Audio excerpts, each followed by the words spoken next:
15 waiver wire ads that could decide your championship. Up next on Fantasy Baseball Today in 5.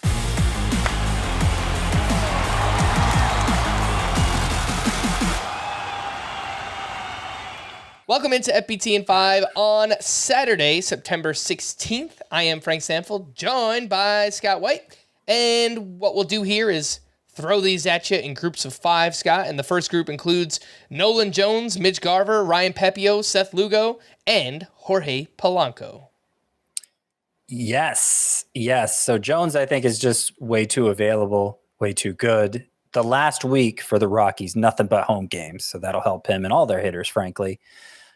Mitch Garver, kind of the same thing for Jones. Like I think Garver, provided his bruised foot doesn't keep him out of the lineup, he's just like he's worth starting over guys like JT Realmuto and Sean Murphy. He's been playing so much and has been so productive for the Rangers.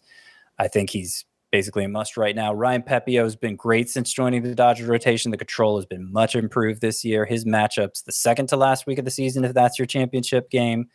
Tigers and Giants, so 2 really favorable ones. But even the final week of the season, he gets the Giants again. Another good matchup. I think he'll be worth using in both those weeks.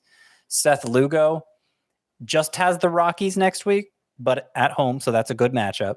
And then the final week, 2 starts after San Francisco at the White Sox. Seth Lugo has been a pretty reliable pitcher, so I like him a lot. The Twins might have the most favorable hitter schedule of any team down the stretch, but there could be a lot of lefties, so that eliminates guys like Edward Julian, Matt Wallner. Doesn't eliminate Jorge Polanco, who hasn't gotten enough love, I think. All right, the next group of 5 includes Zach Geloff, Davis Schneider, and that beautiful mustache, Edward Cabrera, Reed Detmers, and Kris Bryant. So with Bryant, I mean, same thing as Nolan Jones. You're especially looking to take advantage of that final week of the season where the Rockies have 7 home games.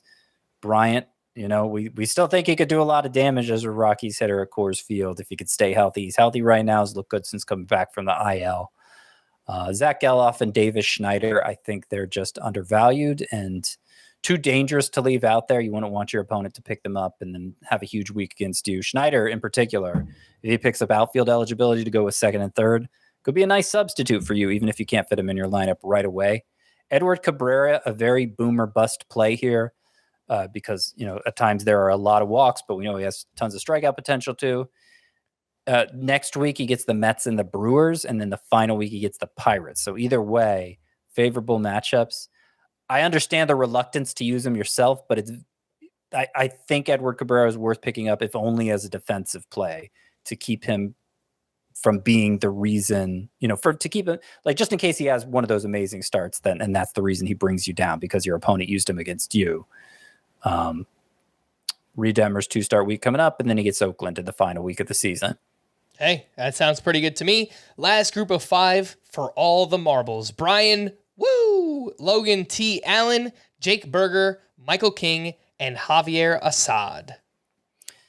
So the first 10 we already highlighted, I think, are worth picking up regardless of your circumstances, just as like a defensive measure, as I pointed out with Edward Cabrera specifically. This last group of 5, I don't know that you need to go that far because I don't think their upside is quite the same as those first 10. But Brian Wu next week at Oakland, great matchup. At Texas, not so great matchup, but you like a 2-star week. And then he gets Texas the final week. So you might not use him in that final week. But if your championship game's next week, take advantage of those 2 starts with Brian Wu. Logan Allen, similar case for next week at Kansas City. Great matchup versus Baltimore, not so much. But Logan Allen in the final week gets Detroit, so he might even be a better play then. Jake Berger, I mentioned the Twins have maybe the best hitter matchups over the final 2 weeks. The Marlins are pretty close, and Jake Berger, those matchups are good news for a lot of Marlins hitters, but Berger, I think, could do the most damage given his extreme power potential. Michael King, don't love him so much for the second to last week of the season, one matchup against Toronto, but then the following week he gets Toronto again and Kansas City. 2-start play and points leagues, especially with that relief pitcher eligibility. I think Michael King is a good pickup. Finally, Javier Assad, just great matchups the rest of the way. Upcoming week, 2 Pirates and Rockies. Got to like that. Final week of the season at Milwaukee. I don't think Javier Assad is an especially dominant pitcher or anything like that, But with matchups that good, he's already shown he can take advantage and potentially give you a quality start, even if the strikeout rate is low. For more extensive fantasy baseball coverage, listen to the Fantasy Baseball Today podcast on Spotify, Apple Podcasts, the Audacy app, or anywhere else podcasts are found. Thanks for listening to Fantasy Baseball Today in 5, and we'll be back again next week. Bye-bye.